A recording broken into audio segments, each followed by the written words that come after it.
கடந்த சில வாரங்களாக தமிழ்நாட்டில் மிகப்பெரிய அளவில் ஃபேக் நியூஸ் பரப்பப்பட்டு வருகிறது. இந்த ஃபேக் நியூஸ் மூலமாக அரசுக்கு எதிராக பல்வேறு தகவல்களை பரப்புவது யாருன்னு பார்த்தீங்க அப்படின்னா பாஜக தான். பாஜக இதற்காகவே சில வாட்ஸ்அப் குரூப்பில் உருவாக்கி ஃபேக் நியூஸை பரப்புகிறாங்க அப்படின்னு சொல்லிட்டு கடந்த காலங்களில் நிறைய செய்திகள் ஆதாரத்தோடு வெளிவந்திருந்தன.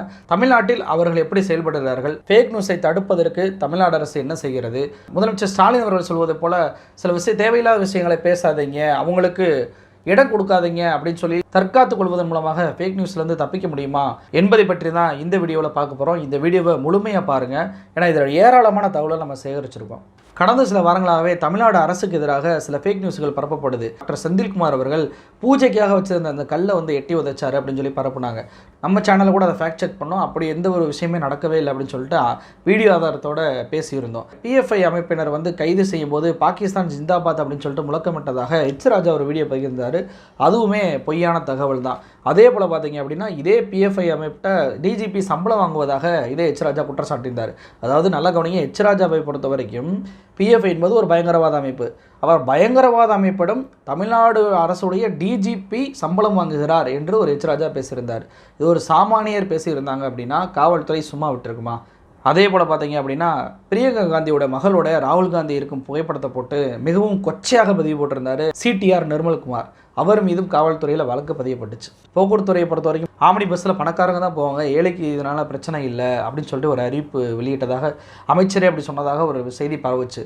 அதே போல் அதே போக்குவரத்துறையில் நீங்கள் இலவசமாக இல்லாமல் நான் காசு கொடுத்தா டிக்கெட் வாங்கி போவேன் அப்படின்னா தாராளமாக காசு கொடுத்து டிக்கெட் வாங்கி போகலாம் அப்படின்னு சொல்லிட்டு பெண்களுக்கு போக்குவரத்துறையிலேருந்து அறிவிப்பு வந்ததாக ஒரு நியூஸ் பரவுச்சு. அதுவும் ஃபேக் அப்படின்றது பின்னாடி தான் தெரிய வந்துச்சு. அமைச்சர் அதுக்கு விளக்கம் கொடுத்தாங்க.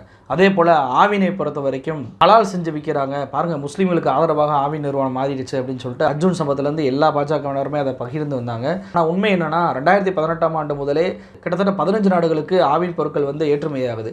அரபு நாடுகளை பொறுத்த வரைக்கும் அங்கே ஹலால் சர்டிஃபிகேட் இருந்தால் தான் இறக்குமதி பண்ண முடியும் அப்படின்றதுக்காக ஹலால் சர்டிஃபிகேட் வாங்கி அந்த நாட்டுக்கு போகக்கூடிய அந்த பாக்கெட்டுகளை தான் இங்கேனமோ விற்கிற மாதிரி பரப்புனாங்க.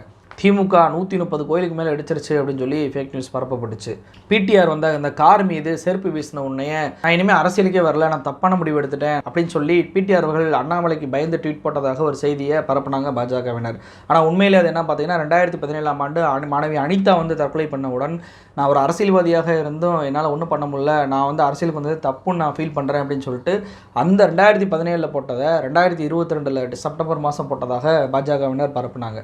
GST கவுன்சில் கூட்டத்துக்கு தாமதமாக அறிவிப்பு வந்ததால தான் கலந்துக்கிற முடியலன்னு சொல்லி PTR அவர்கள் இருந்தாங்க. ஆனால் கொழுந்தியாவுக்கு வளகாப்பு நிகழ்ச்சி இருக்குது, அதனால தான் இவர் போய் கலந்துக்கிறல அப்படின்னு சொல்லிட்டு PTR அவர்கள் சொன்னதாக செய்தியை பரப்புனாங்க.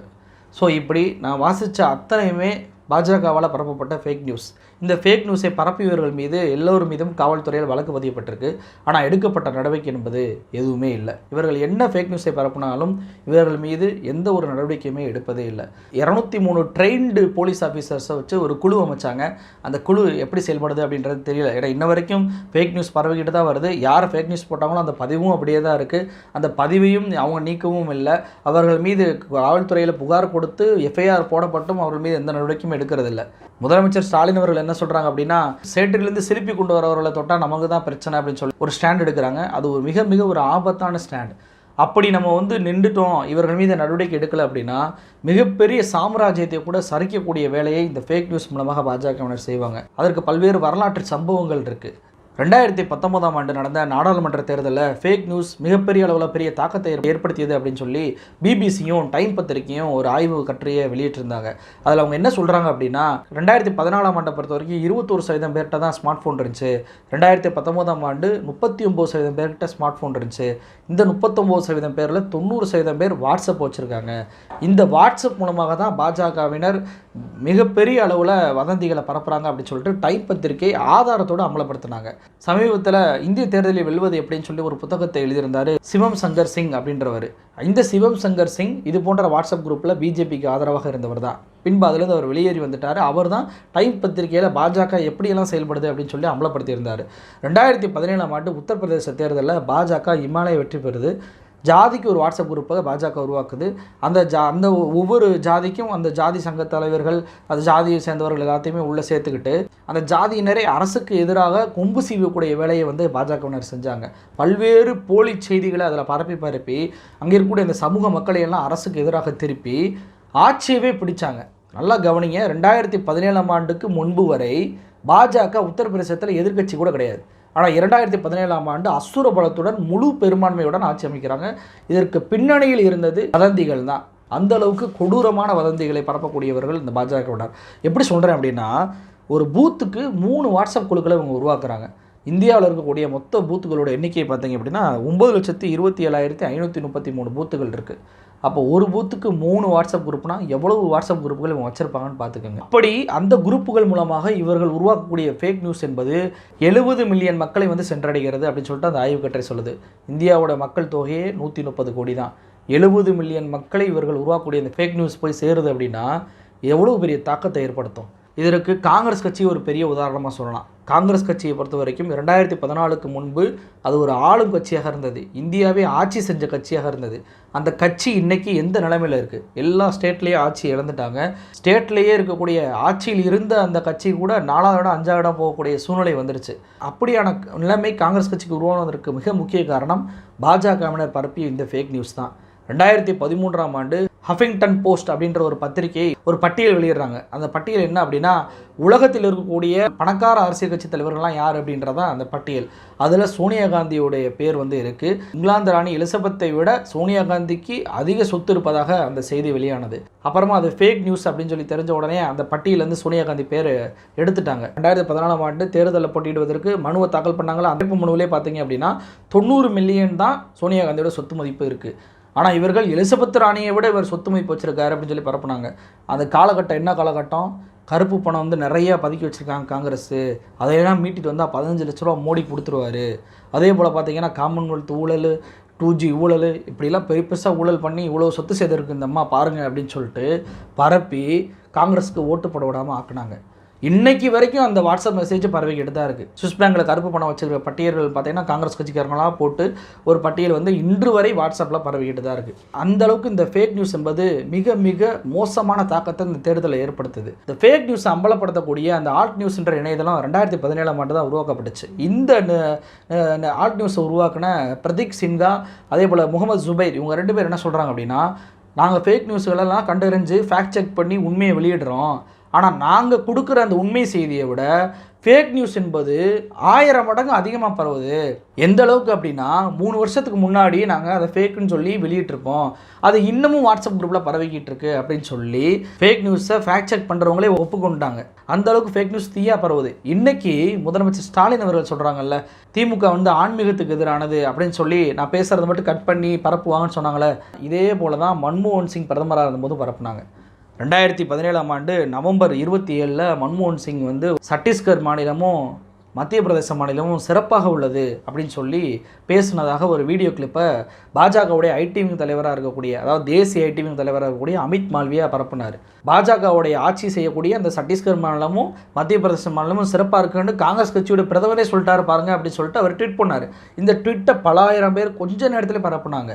அப்போ இந்த ட்வீட்டை வந்து ஃபேக்ட் செக் பண்ணும்போது என்ன தெரிஞ்சிச்சு அப்படின்னா, மன்மோகன் சிங்கோட பேச்சை கட் பண்ணி போட்டது தெரிய வந்துச்சு. அதாவது இவங்க என்ன சொல்கிறாங்க, சத்தீஸ்கர் மற்றும் மத்திய பிரதேச மாநிலங்கள் சிறப்பாக உள்ளது இப்படி தான் அவர் பேசுகிறாரு.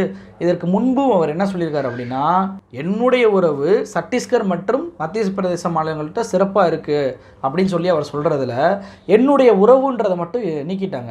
மை ரிலேஷன்ஷிப் வேர் அப்படின்ற அந்த வார்த்தையை மட்டும் நீக்கிட்டு ஏதோ இந்த மாநிலங்களை அவர் புகழ்ந்து பேசினா மாதிரி அப்படியே மாற்றிட்டாங்க. நல்ல கவனிங்க, அவர் வந்து இப்போ முதலமைச்சர் ஸ்டாலின் அவர்கள் என்ன சொல்கிறாங்க, நீங்கள் பார்த்து பேசுங்க, லூஸ் டாக் விடாதீங்க, கவனமாக இருங்க, நீங்கள் பேசக்கூடிய விஷயங்களை கவனமாக இருங்கன்னு சொல்கிறாங்கல்ல. நீங்கள் கவனமாக இருந்தாலும் கூட நீங்கள் பேசக்கூடிய விஷயத்தை வைத்து இவர்களால் ஃபேக் நியூஸை உருவாக்க முடியும் என்பதற்கு இதுதான் சாட்சி. மன்மோகன் சிங் பேசிய ஒன்றிலேயே அதையே பாஜகவிற்கு சாதகமாக இவர்களால் மாற்ற முடியும். அதை லட்சக்கணக்கான மக்களாக பார்க்க வைக்க முடியும். எப்படி பிரியங்கா காந்தியோட மகளை வந்து ராகுல் காந்தியோட இணைச்சு வச்சு மோசமாக பரப்புனாங்களோ, அதே போல தான் இந்த அமித் மால்வியா, தேசிய விங் ஐடி விங் தலைவராக கூடிய அமித் மால்வியா, நேரு வந்து அவங்களுடைய தங்கச்சி அவங்களோட சொந்தக்காரவங்க வெளிநாட்டு தலைவர்களோட இருக்கிற புகைப்படத்தெல்லாம் போட்டு கொச்சையாக பதிவிட்டாங்க. அப்போ இது போன்ற கொச்சையாக கீழ்த்தரமாக நடக்கக்கூடியவர்கள் தான் பாஜகவோட ஐடி விங் தலைவராக இந்த பாஜகவை நியமிக்கும் அப்படின்றது இதுலேருந்து நம்ம தெரிஞ்சுக்கிறலாம். ஸோ முதலமைச்சர் ஸ்டாலின் அவர்கள் சொல்கிறாங்கல்ல, குறிப்பிட்ட சில சமூக வலைதளங்கள் இதுக்காகவே இருக்குது, இதன் மூலமாக இதில் வெட்டி பரப்புகிறாங்க அப்படின்னு சொல்கிறாங்கல்ல. இந்த சமூக வலைதளங்கள்லாம் எங்கேருந்து ஃபேக் நியூஸ் எடுக்கிறாங்க? வெறும் வாட்ஸ்அப்பில் மட்டும் கிடையாதுங்க. நரேந்திர மோடி அவர்கள், பிரதமராக இருக்கக்கூடிய நரேந்திர மோடி அவர்கள் உருவாக்கிய நமோ ஆப், அவருடைய சொந்த ஆப்பில் இதற்காகவே நியூஸ் ஃபீடுன்னு ஒரு ஆப்ஷன் இருக்குது. அதுக்குள்ளே போனீங்கன்னா இது போன்ற ஏராளமான ஃபேக் நியூஸ்களை வந்து அங்கே யார் வேணாலும் பதிவிடலாம். அப்படி பதிவிடக்கூடிய விஷயங்களை காப்பி பேஸ்ட் பண்ணி தான் இருக்கக்கூடிய அத்தனை வாட்ஸ்அப் குரூப்பு, ஃபேஸ்புக்கு எல்லாத்துலேயுமே பரப்புகிறாங்க. அப்படி என்னென்ன பரப்பப்பட்டுச்சு அப்படின்னா, ஏதோ ராகுல் காந்தி அவர்களை காங்கிரஸ் கட்சி தலைவர்களோடு சேர்ந்து உட்காந்து ஒரு கையெழுத்து போகிற மாதிரி ஒரு ஃபோட்டோ, பின்னாடி பார்த்தீங்கன்னா முகாலய ஒரு மன்னனோட ஃபோட்டோ இருக்கும். ஆனால் உண்மையிலே அங்கே என்ன நடந்துச்சுன்னா காந்தியோட ஃபோட்டோ பின்னாடி இருக்கும். காந்தியோட ஃபோட்டோக்கு பதிலாக முகலாயர் ஃபோட்டோவை இந்த நமோ ஆப்பு தான் பொய்யை பரவச்சு. இந்த ஆப்பில் இருந்து தான் இந்த பொய் வந்து பரப்பப்பட்டுச்சு. அதே போல் இதே நமோ ஆப்பில் பார்த்தீங்கன்னா உலகிலேயே 4வது பெரிய ஊழல் கட்சி காங்கிரஸ் கட்சி தான் அப்படின்னு சொல்லிட்டு பிபிசி செய்தி வெளியிட்டதாக இந்த நமோ ஆப்பு தான் பரப்புச்சு. இந்த நமோ ஆப்பில் இருந்து தான் எடுத்து எல்லாருமே பரப்புனாங்க. அப்போ அந்த அளவுக்கு பிரதமராக இருக்கக்கூடிய அவருடைய அந்த சொந்த ஆப்லேயே ஃபேக் நியூஸ் வந்து பரப்பப்படுது. அந்த ஃபேக் நியூஸை வச்சு தான் இங்கே பாஜகவில் இருக்கக்கூடிய சில சமூக வலைதளங்கள் நேரடியாக ஃபேக் நியூஸை பரப்புகிறாங்க. ஸோ இவங்களுக்காக தான் வாட்ஸ்அப்லேயே சில திருத்தங்கள் கொண்டு வந்தாங்க. முதல்ல நம்ம எவ்வளோ பேருக்கு வேணாலும் வாட்ஸ்அப்பை ஃபார்வர்ட் பண்ணலாம். இன்றைக்கி 5 பேருக்கு மட்டும் தான் ஃபார்வர்ட் பண்ண முடியும். அப்படி இருந்தும் கூட இவர்கள் ஃபேக் நியூஸை பரப்புறதை நிப்பாட்டுறதே இல்லை. ஸோ 2014ஆம் ஆண்டு பல பொய்களை சொல்லி ஆட்சிக்கு வந்த பிரதமர் மோடி அவர்கள் அவருடைய ஆட்சியோட லட்சணம் எப்படி இருந்தது மக்களுக்கு தெரிஞ்சதுனால 2019 அவரால் ஜெயிக்க முடியாது என்பதற்காக எதிர்க்கட்சியை நோக்கி இது போன்ற ஃபேக் நியூஸ்களை உருவாக்கி பரப்பி விட்டாங்க. ஃபேக் நியூஸ்களாலேயே இது பெரும் தாக்கத்தை ஏற்படுத்தியதுன்னு சொல்லிட்டு பிபிசி, டைம் போன்ற பத்திரிகைகளே செய்தி வெளியிட்டன. ஃபேக் நியூஸ்னாலேயே 2017ஆம் ஆண்டு உத்தரப்பிரதேசத்தில் ஆட்சிக்கு வந்துச்சு பாஜக. அப்போ இங்கே ஃபேக் நியூஸோடைய தாக்கம் எந்த அளவுக்கு இருக்குது? அப்போ இந்த ஃபேக் நியூஸை எப்படி தடுக்கிறது? அதாவது ஃபேக் செக் பண்ணுறவங்களை காட்டிலும் ஃபேக் நியூஸ் அதிகமாக பரவுது ஆல்ட் நியூஸை ஒத்துக்கிறாங்க. இன்றைக்கி ஆல்ட் நியூஸை சேர்ந்த ஜுபேர் அவர்களுக்கும் பிரதீக் சின்ஹா அவர்களுக்கும் நோபல் பரிசு கொடுக்கணும் என்ற அளவுக்கு இன்றைக்கி வந்திருக்காங்க. அப்படின்னா ஃபேக் நியூஸ் எப்படிப்பட்ட ஒரு தாக்கத்தை ஏற்படுத்துது அப்படின்னு சொல்லிட்டு நம்ம இங்கே கவனிக்கணும். இங்கே வந்து ஏதோ வந்து இவர்களெல்லாம் சேட்டரில் சிலிப்பிட்டு வர்றவங்க அப்படின்னு நினச்சிக்கிட்டு நம்ம நடவடிக்கை எடுக்காம விட்டோம்னா நாளைக்கு இதே தமிழ்நாடு அரசுக்கு எதிராக பல்வேறு விஷயங்களை தேர்தல் நேரத்தில் பரப்புவாங்க. இதை போடுபவர்கள் யார் அப்படின்றது வெளிப்படையாக தெரியுது. எச் ராஜா பொய்யே தான் பரப்புனாருன்னு வழக்கு இருக்குது. சிடிஆர் நிர்மல்குமார் பொய்யே தான் பரப்புனாருன்னு வழக்கு இருக்குது.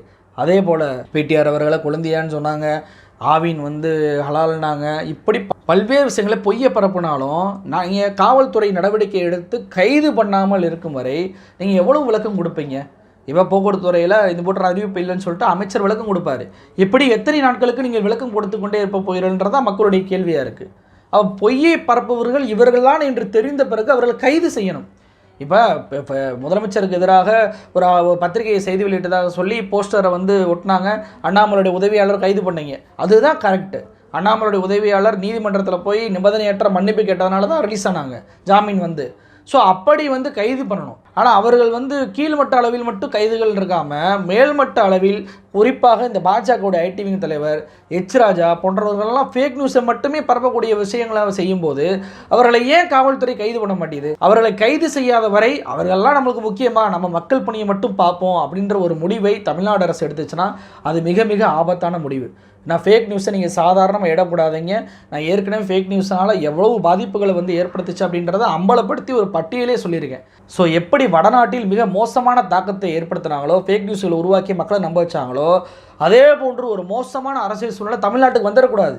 இங்கே தமிழ்நாடு அரசு, நீங்கள் திமுக என்ற கட்சியை பொறுத்த வரைக்கும் தாராளமாக ஃபேக் நியூஸுகளுக்கு எதிராக நம்ம வந்து தற்காத்துக் கொள்வோம், நம்மளுடைய பேச்சுக்களை கவனமாக வச்சுக்கிறோம்னு சொல்லிட்டு நீங்கள் முடிவெடுக்கலாம். ஆனால் தமிழ்நாடு அரசு என்று வரும்போது இது போன்ற ஃபேக் நியூஸ்களை கட்டுப்படுத்தக்கூடிய கடமை உங்களுக்கு இருக்குது. 203 போலீஸ்காரங்களை, ட்ரெயின்டு போலீஸ்காரங்க ஒரு குழு அமைச்சிருக்காங்க. அப்படின்னா இந்த குழு எத்தனை பேரை இதுவரைக்கும் கைது பண்ணியிருக்காங்க, எத்தனை அக்கௌண்ட்டுகளை வந்து பிளாக் பண்ணியிருக்காங்க, அப்படி பரவ விடாமல் பண்ணதற்கு என்ன முயற்சி எடுத்திருக்காங்கன்ற எந்த ஒரு விஷயமே மக்கள் மன்றத்தில் இதுவரைக்கும் எந்த ஒரு கேள்வியும் வரல. ஏன்னா தொடர்ச்சியாக ஃபேக் நியூஸ்ன்றது பரவிக்கிட்டே தான் இருக்குது. மக்களுடைய கோரிக்கை என்னவா இருக்குது அப்படின்னா, இந்த ஃபேக் நியூஸை முழுமையாக தடை செய்ய வேண்டும். இந்த ஃபேக் நியூஸை பரவுவது வந்து தடுக்க முடியாது. யார் உருவாக்குறாங்கன்றது வெட்ட வெளிச்சமாக இருக்குது. அந்த உருவாக்குறவங்களுக்கு அவங்களோட ட்விட்டர் அக்கௌண்ட்டை முடக்குங்க, அவங்களுடைய ஃபேஸ்புக்கை முடக்குங்க, அவங்க யூடியூப்பை முடக்குங்க, அவங்கள கைது பண்ணி சிறையில் அடைங்க.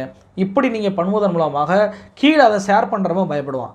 இது மாதிரி பண்ணக்கூடாது அப்படின்னு சொல்லிட்டு வாட்ஸ்அப்லேயுமே தீவிரமாக காவல்துறை கண்காணிக்கணும். இது போன்ற எந்தெந்த குரூப்லாம் வாட்ஸ்அப் குரூப்பில் இது போன்ற ஃபேக் நியூஸ்கள் வந்து பரப்பப்படுது அப்படின்னு சொல்லிட்டு தீவிரமாக கண்காணிக்கணும். ஏன்னா இது ஒரு சமூகம் சார்ந்த ஒரு பிரச்சனை. இது வெறும் ஒரு அரசியல் கட்சிக்கு எதிரான பிரச்சனை மட்டும் கிடையாது. நாளைக்கு தமிழ் சமூகத்தில் வந்து ஒரு மோசமான அரசியல் சூழலை இந்த ஃபேக் நியூஸ்கள் உருவாக்கி விடும் என்பதற்கு பல்வேறு ஆதாரங்கள் நம்ம கண் முன்னே இருக்கிறதுனால தான் இவ்வளோ ஒரு பதற்றத்தோடு நம்ம ஒப்பீனியன் தமிழ் பேசுது இதை. எனவே தற்காப்பு நடவடிக்கையை காட்டிலும் ஒரு அதிரடி நடவடிக்கையை தமிழ்நாடு அரசு இந்த ஃபேக் நியூஸ்களுக்கு எதிராக செய்யணும் அப்படின்றதான் நம்மளுடைய கோரிக்கையாக இருக்குது. நன்றி.